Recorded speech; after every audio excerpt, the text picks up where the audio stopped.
سمك بالهلابية عادي جدا ما يقولش لا. بشاميل بالطعمية عادي جدا ما يقولش لا.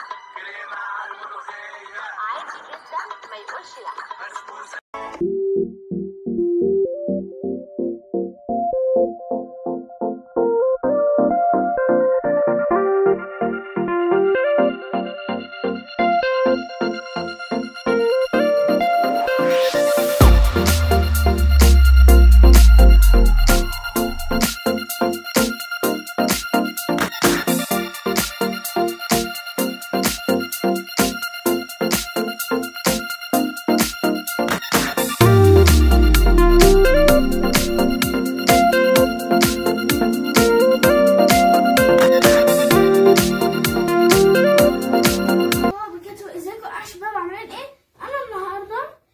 هنطبخ سمك مشوي بالرده.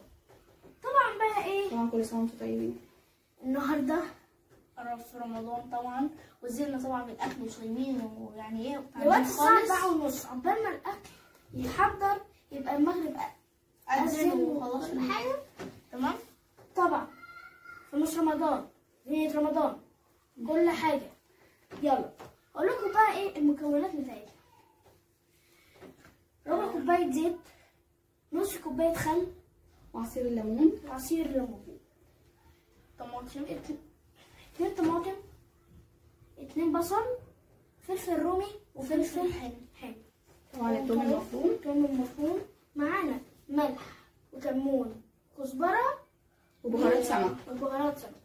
ومعانا طبعا كل دول خلطة السمك. هوريكم دلوقتي هنعمله ازاي. وده بقى الطبق اللي هنخلط فيه. يلا ماما هنحط دلوقتي الملح على الثوم.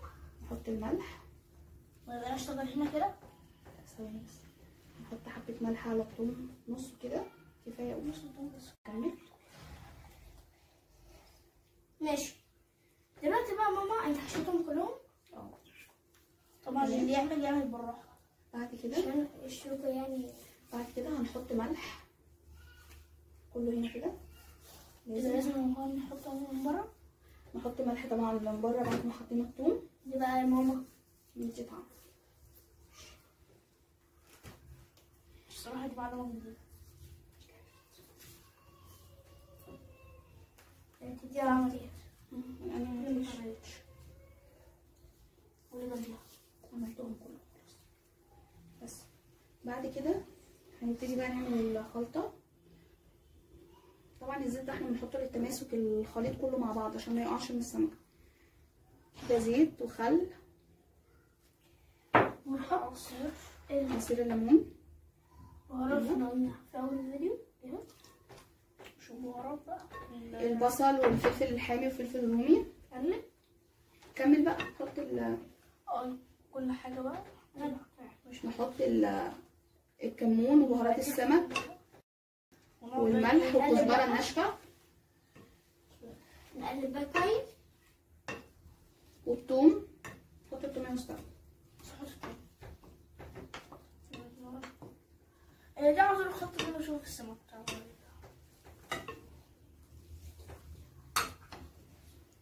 بعد ما عملنا الخليط كله هبتدي ان انا احط في كل سمكة.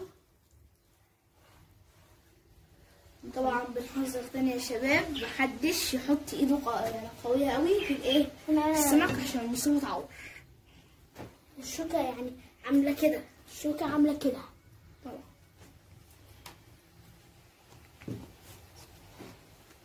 ايوه ادينا عملناهم على 4 سمكات. طبعا بقية الخلطة دي انا هقول لكم هنعمل فيها ايه دلوقتي.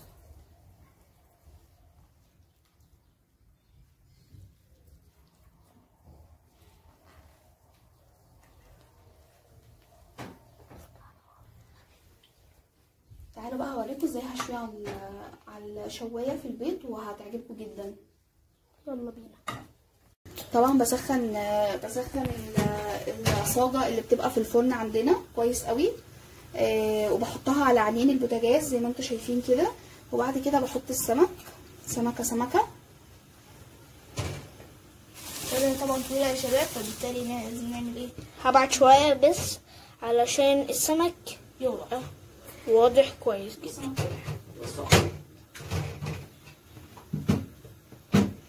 بصوا يا شباب، طبعا شايفين الدخان وهو يطلع، ريحته فظيعة. انتوا لو معانا هتشموا الريحة هتقولوا ايه ده بتاع مطاعم بصراحة يعني. فعلا يعني احنا مثلا نروح مثلا عند المطعم نطلب سمك يبقى ريحته كده بالظبط. ايوه لان ماما تالت سمكة. طبعا هنجيب البوتاجاز بالمنظر اللي انتوا شايفينه، العينين قصاد بعض كده عشان تكفي. عشان دي اصلا طويله جدا، ممكن تحطيه في الفرن يعني مفيش مشكله، ممكن يتحط في الفرن بس احنا بنفضله عشان يتهوى. هو كده بيبقى عامل يعني اقرب للشارع. بس احنا اكيد هنا عايزين اقرب للشارع يعني اقرب من اي مطعم، يعني اي اقرب للشارع ايه؟ احنا عايزين نعملها بطريقتنا. ايه ده؟ المطبخ بقى كله دخان. انا لقيت دلوقتي الشفاط. ماما ايدي شفاط. بس طبعا هقلبه بقى لما لسه هياخد بس لون من تحت. بعد ما كملت السمك علشان خاطر خد لون من ورا ومن قدام، جبت بقيه الخليط بتاعي، الصوص اللي كان باقي من حشو السمك، حطيت عليه ميه سخنه وهبتدي ان انا احط عليه السمك. ولا العكس؟ العكس ايه؟ يعني نحطه على السمك. لا نشوف التريكات والحركات بقى كده. طبعا زي ما انتوا شايفين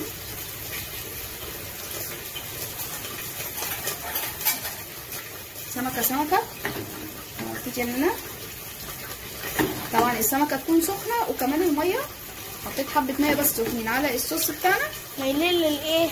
بس للسخونه، يعني الميه دافيه مايله للسخونه.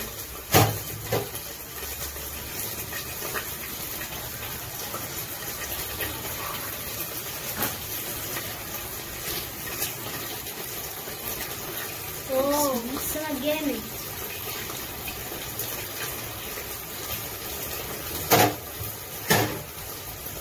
نفس السمكه برضه هعمل معاها نفس الموضوع. الخطوه دي بتفرق قوي يعني.